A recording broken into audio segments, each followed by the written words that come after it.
باداموں کی گریاں 11، لیکن بادام موٹے نہ ہوں، جسے ہم امریکن بادام کہتے ہیں وہ نہ ہو، دیسی بادام، اسے گربندی بھی کہتے ہیں اور وادی، بہرحال دیسی بادام۔ دیسی بادام میں کوئی نہ کوئی کڑوا نکل آتا ہے تو کوئی حرج نہیں۔ 11 گریاں باداموں کی اور 11 سفید مرچ، اسے دکنی مرچ بھی کہتے ہیں۔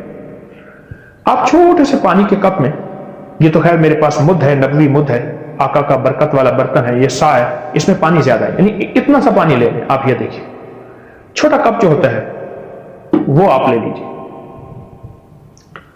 اس میں رات کو بھگو دیں، صبح اٹھ کے وہ بادام کی گریاں بھی، وہ کالی مرچیں بھی کھا لیں صبح اٹھ کے، بس۔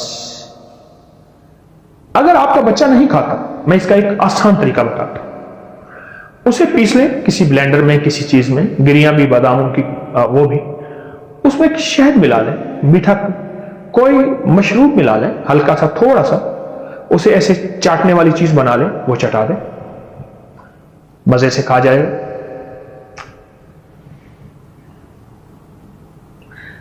میں نے یہ 3 چیزیں بتائی ہیں اور ان سے خاص طور پہ تاکید کی کہ درود پاک سرمے پہ پڑھنا ہے اور یا نورو یا بصیرو یہ بھی پڑھنا ہے۔ آپ تو سوچ نہیں سکتے کیا تاثیر ملی اور کیا کمال ملا۔ کوئی عرصے کے بعد مجھے ملے اور مجھ سے کہنے لگے کہ اب دن بدن نمبر میرا پہلے کم ہو رہا تھا، بڑھ رہا ہے، یعنی نظر میری بہتر ہو رہی ہے،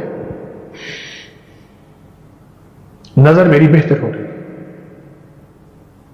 یہ جو چھوٹا سا ٹوٹکا ہے سفید مرچ، دکنی مرچ کا اور کالی مرچ بادام کا، یہ بظاہر چھوٹا سا ٹوٹکا ہے، لیکن اس چھوٹے سے ٹوٹکے میں طاقت بہت ہے، تاثیر بہت ہے اور کمال بہت ہے۔ بڑوں کا آزمایا ہے یہ ٹوٹکا، اس کے بہت مجھے ذرائع ملے، بہت جگہوں سے یہ ملا۔ ایک جگہ بتاتا ہوں، میں آپ کو ایک واقعہ سناتا ہوں۔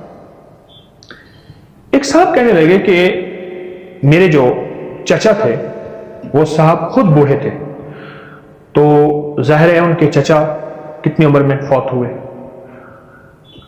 وہ کہنے لگے کہ وہ ان کی نظر اتنی تیز تھی، سب درخت میں سبز بیٹھا ہوا پرندہ جو بغیر حرکت کے ہے، کسی کو نظر نہیں آتا، وہ شاخوں کے اندر دیکھ لیتے تھے۔ چاند بال سے زیادہ باریک، رمضان کا یا عید کا، وہ ان کو بلاتے تھے، ان کا نام عبد الخالق تھا۔ کہنے لگے عبد الخالق کو بلائیں، کہنے لگے میرے چچا کا نام عبد الخالق تھا، وہ دیکھے گا، وہ ایسے دیکھتا، وہ کہتا وہ سامنے چاند ہے، بس ایسی تلاش نہیں کرتا تھا، بس یوں ایسے دیکھتا تھا اور ایک نظر میں چاند کو پکڑ لیتا تھا۔ جو لوگ دوربینیں لگا کے چاند کو دیکھتے تھے، بڑے بڑے سیٹلائٹ کے ذریعے چاند کو دیکھتے تھے، وہی لوگ ہیں جو شاید ہار جاتے تھے، پر کہہ رہے میرے چچا ایسے چاند کو دیکھتے تھے۔ میں نے کہا چچا کی صحت کا راز؟ کہنے لگے میں سمجھتا ہوں، انہوں نے آج تک بتایا تو نہیں، ایک دفعہ میں نے پوچھا تو کہنے لگا بیٹا جو میں کرتا ہوں تم کر لو، بس یہی۔ چچا ہمیشہ پاؤں کے تلوے اور پنڈلیوں کی مالش کرتے تھے سوتے وقت، صبح شام بھی، سرما کبھی نہیں چھوڑتے تھے، اور یہ سفید مرچ اور باداموں کی گریاں یہ ان کی زندگی کا معمول تھا۔ کہا میں نے یہ تو ان کو صبح شام کھاتے دیکھا، صبح کا بھگویا شام کو، شام کا بھگویا صبح، اور خوب چباتے تھے، منہ میں ڈال کے نا خوب چباتے تھے، ایسے نگلنا نہیں ہے، خوب چبائیں، جتنی 32 دانت ہے اتنی 32 دفعہ چبائیں، خوب چبائیں، اور جتنا چبائیں گے اتنا صحت اور تندرستی پائیں گے، بہت زیادہ چبائیں۔ کہتے میں نے اپنے چچا کو دیکھا اور میں نے بھی شروع کر دیا۔ چچا تو خیر باقاعدگی سے کرتے تھے، میں بے قاعدگی سے کرنے لگا، تو مجھے بھی صحت ملی، تندرستی ملی، اور میں نے اپنے جسم کو جہاں پھرتیلا پایا، صحت مند پایا، وہاں میں نے ایک چیز محسوس کی کہ میری نظر بہت زیادہ بہتر ہو رہی ہے اور نظر پہ ایک بہترین اثر پڑ رہا ہے اور نظر پہ ایک لاجواب تاثیر منتقل ہو رہی ہے.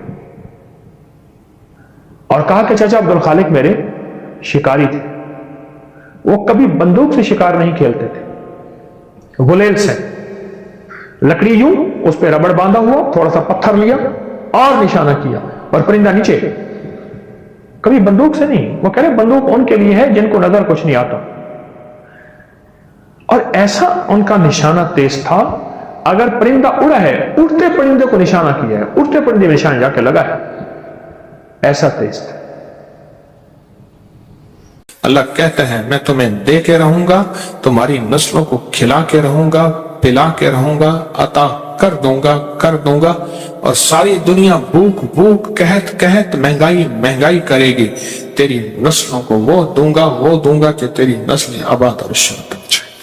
اچھا ایک عمل بتا رہا ہوں سورۃ اخلاص کا، زندگی میں ایک دفعہ ضرور کر لیں، ہفتے میں ایک دفعہ کر لیں، روزانہ کر لیں، مہینے میں ایک دفعہ کر لیں. اور میں جس شخص نے مغرب اور عشاء کے درمیان 20 رکعت پڑھی، ہر رکعت کے بعد سورۃ فاتحہ کے بعد قل هو اللہ پڑھا، 20 رکعت پڑھی یعنی 10 دوگانے. کتنے دوگانے؟ 10. جس نے پڑھی مغرب اور عشاء کے درمیان 20 رکعت پڑھی، پہلی رکعت میں فاتحہ کے بعد ایک دفعہ قل هو اللہ بس پڑھی، توجہ سے، دھیان سے، خشوع سے، درد سے، جلدی نہ کرے. اب اس کے فائدے سنیں اور حیران ہو جائیں. اور میں اللہ اس کے لیے جنت میں بے عیب اور بے جوڑ 2 محل عطا فرمائیں گے. کوئی عیب نہیں ہوگا، اس میں کوئی جوڑ نہیں ہوگا. اللہ اسے جنت میں عطا فرمائیں گے جس نے مغرب اور عشاء کی نماز کے دوران یہ عمل کیا. اب بولیں. اور آپ نے فرمایا جس نے سوتے وقت 30 مرتبہ قل هو اللہ پڑھی، ہر عمل کا انوکھا فائدہ ہے، اس کے لیے 1000 محل جنت میں اللہ بنائے. اور جس نے 200 مرتبہ پڑھی، اللہ اسے ایسا درجہ عطا فرمائیں گے. جس نے سورۃ قل هو اللہ 200 مرتبہ پڑھی، اللہ اس کو ایسا درجہ عطا فرمائیں گے کہ جس سے وہ راضی بھی ہوگا اور خوش بھی ہوگا. اللہ اس کو راضی کر دیں گے، ایسا درجہ عطا فرمائیں گے. اور فرمایا اگلی بات سنیں غور سے ذرا، میں بہت توجہ دلا کے سنانا چاہ رہا ہوں. اور میں جس گھر میں سورۃ قل هو اللہ پڑھی جائے، اس گھر والوں کے ساتھ ساتھ ان کے پڑوسیوں کو بھی نفع ہوتا، اس کے پڑوسیوں کو بھی نفع ہوتا. اور بعض اوقات 40 پڑوسیوں تک نفع ہوتا ہے، بعض اوقات 4 پڑوسیوں تک نفع ہوتا ہے، اور بعض اوقات 11 پڑوسیوں تک نفع ہوتا ہے، 11 گھروں تک، بعض اوقات 40 گھروں تک. میں جو سورۃ قل هو اللہ پڑھتا ہے اس کے پڑوسیوں کو بھی نفع ہوتا ہے. رزق، عزت، روحانیت، دولت، اس کے پڑوسیوں کو بھی نفع ہوتا ہے. بلائیں ٹلنا، مصیبتیں ٹلنا، آفات ٹلنا، حالات کا بہتر ہونا، اس کے پڑوسیوں کو بھی نفع ہوتا ہے، اس کے پڑوسیوں کو بھی نفع ہوتا ہے، پڑوسیوں کو بھی. شکر ہے ہم سورۃ قل هو اللہ پڑھنے والے ہیں، انشاءاللہ ہمارے پڑوسیوں کو بھی نفع ہو. اور بتاؤں ایسے لوگوں کی قبر کے پڑوسیوں کو بھی نفع ہو. کئی لوگ ملے، مجھے بتایا کتابوں میں لکھا ہے، مجھے خطوں میں لوگوں نے لکھا، خطوں میں لوگوں نے لکھا. میرا 1984 سے لوگوں سے رابطہ شروع ہوا ہے، 40 سال ہو گئے 2024 کو. بتایا کیا کہ کوئی قبرستان میں ایسا بندہ آیا جس کی وجہ سے ہماری بخشش ہو. قبرستان میں ہمارے پڑوس میں کوئی ایسا بندہ آیا اور جس کی وجہ سے ہماری کیا ہو گئے؟ بخشش ہو. کوئی ایسا بندہ ہے پڑوسیوں کو بھی نفع ہوتا، جو عشاء کے بعد 2 رکعت پڑھے اور رکعت میں قل هو اللہ احد 15 بار پڑھے، اللہ جنت میں اس کو 2 محل عطا فرمائیں گے۔ اکٹھی کر لیں سعادتیں، کر لیں، اس کریم ہے۔ بعض اوقات میں ایک جگہ بیٹھا تھا، کہنے لگے میرے والد فلاں، میرے دادا فلاں، ان کی فلاں جگہ دربار فلاں فلاں فلاں، اور اس کا ایک کلاس فیلو تھا، ساتھی تھا، کہتے تھے یہ کام اکٹھے کرتے تھے، نہ عید نہ نماز نہ جمعہ، اور باقی ساری کہانی، اور میں خاموش سن رہا تھا، اور میرے اندر آواز آ رہی تھی، اللہ کے وعدے تیرے ساتھ ہیں اور تیری نسلوں کے ساتھ ہیں، اللہ دے گا، تو تیری مرضی ہے اسے خیر پہ خرچ کر یا شر پہ خرچ کر۔ اللہ کہتا ہے سورۃ قل هو اللہ پڑھو، اعمال کرو، تسبیحات کرو، یہ وظیفے کرو، یہ عمل کرو، یہ صلہ رحمی کرو، اور لوگوں کے ساتھ، رشتہ داروں کے ساتھ درگزر کرو۔ اللہ کہتا ہے میں تمہیں دے کے رہوں گا، تمہاری نسلوں کو کھلا کے رہوں گا، پلا کے رہوں گا، عطا کر دوں گا، اور ساری دنیا بھوک قحط مہنگائی کرے گی، تیری نسلوں کو وہ دوں گا کہ تیری نسل آباد اور شاد ہو جائے۔ میرے پاس ایک صحابہ ہے کراچی کلفٹن میں، وہ اس وقت مالدار تھے جب کراچی کا ڈیفنس نہیں بنا تھا، صرف کلفٹن تھا، اور مالدار پرانے مالدار، اور وہ ایک دکان پہ 4 آنے ہوٹل کے، چاچا غلام علی تھا، اس کا ہوٹل تھا، اس کی دکان پہ 4 آنے روزانہ پہ مزدوری کرتا تھا، چائے کے برتن صفائیاں کرتا تھا۔ مجھے میرے زیر علاج رہے وہ زندگی کے آخری ایام میں، اس اللہ والے نے مجھے بہت کچھ سکھایا، میں ہر وقت سیکھتا ہوں۔ مجھ سے کہنے لگا میرا ایک نانا تھا، اور ہم وہ لوگ ہیں جن کے پاس گائے بھینسیں، ہم دودھ بیچنے والے ہیں، ہمارا خاندانی پیشہ یہی ہے، دودھ بیچنے والے، جانور کو بڑا کر کے بیچنا، ان کے بچے بیچنا، دودھ بیچنا، اور گوبر خشک کر کے اس کی بوریاں بیچنا، گوبر، ہم وہ ہیں۔ کہا کہ میرا ایک نانا تھا، وہ نانا جو ہے سارا دن تسبیح کرتا تھا، ذکر کرتا تھا، ان کے ایک پیر صاحب تھے، ان پیر نے انہیں کوئی ورد بتائی تھی، اور کہا مجھے جھولی میں لے کے کہتا تھا اللہ اس کو بخت لگا دے، اللہ میرے تسبیح وظیفے کی دعا اس کو لگا دے۔ کیوں؟ میرے نانا کی اولاد صرف میری اماں تھی، اور اماں کی اولاد میں تھا، تو نانے کا سارا ورثہ تھا میں۔ میرا نانا تسبیحاں کرتا تھا، نانا غربت میں مر گیا، اماں غربت میں مر گئی، ابا غربت میں مر گیا، غریب تھا تو 4 آنے روزانہ پہ میں ہوٹل پہ کام کرتا تھا، غریب تھا تو 4 آنے روزانہ چائے کے برتن، سالن کے برتن میں دھوتا تھا، پر کہا وہ دعائیں میرے کام آئیں۔ کوئی دوست آیا، انہیں میرے ساتھ چل، تجھے میں ایک کام کرواتا ہوں، کسی سیٹھ کے پاس لے گیا، رئیس تھا، اس نے میری صلاحیتوں کو دیکھا، اوپر سے چابیاں نیچے گر چکی تھیں، تالے کھل چکے تھے، دروازے کھل چکے تھے، بس میں نے دروازے کو ہاتھ لگانا تھا اور دروازے میں کھل جانا تھا۔ پھر سنایا اپنا واقعہ۔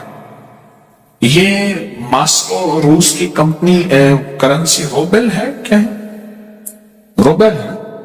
کہا میں ماسکو کے ایئرپورٹ پہ کھڑا تھا، میرے پاس نوٹوں سے بھرا ایک بریف کیس تھا، اور میں نے ایک ڈیل کرنی تھی۔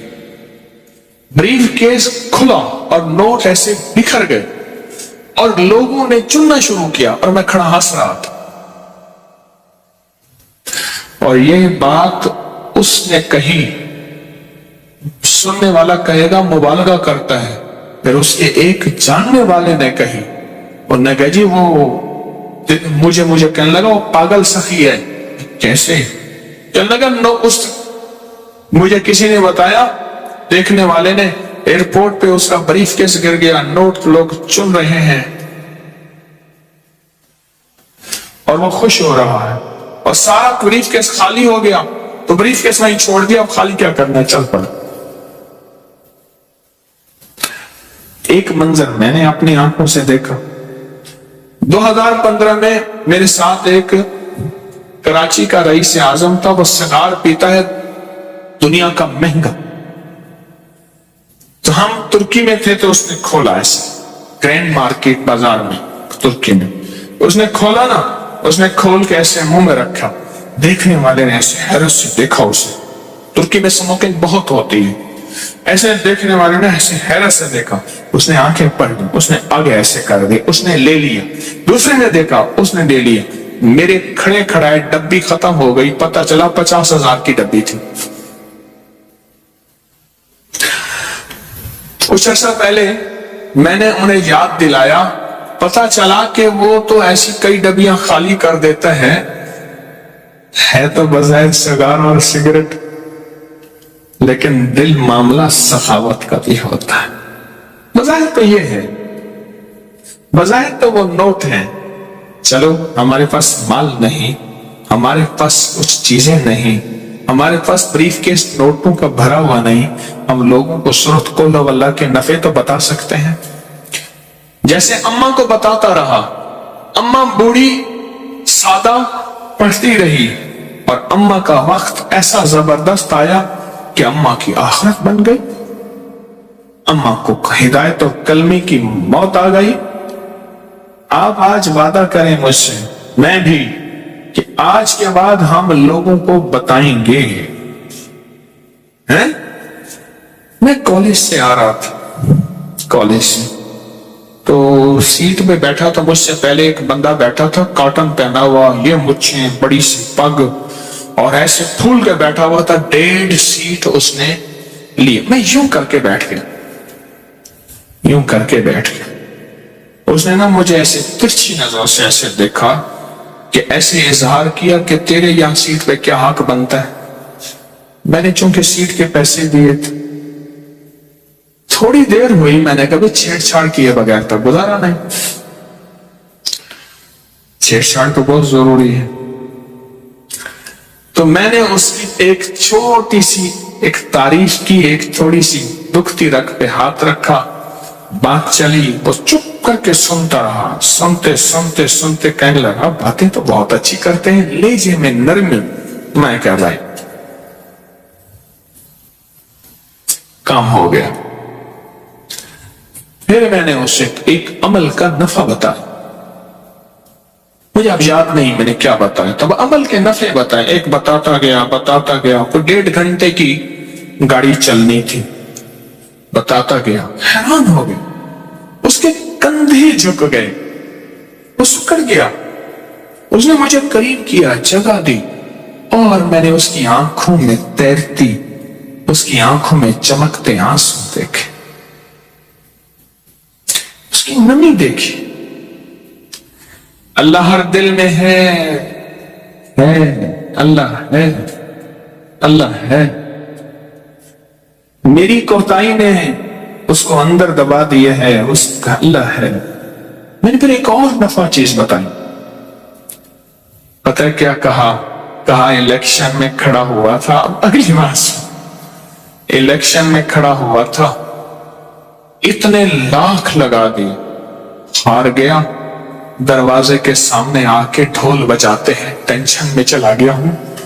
دوست نے کہا ہے چپ کر کے بیٹھ کے میرے پاس آ جا، اب دوست کے پاس وقت گزارنے جا رہا ہوں، اور دل کہتا ہے مر جاؤں، ساری جمع پونچی لگا دی، مجھے بتایا تھا کہ تو جیت جائے گا، فلاں ٹھیکے دلوائیں گے، فلاں یوں کاروبار کروائیں گے، فلاں یوں کروائیں گے، پیسے تو ایسے چٹکیوں میں نکل آئیں گے۔ ہمارے ایک مرحوم دوست کہتے تھے کوئی کام بھی ہو نا، کہتے تھے بس آپ نے چائے پکانی ہے، جتنی دیر چائے پکنے میں لگنی ہے کام ہو جانا۔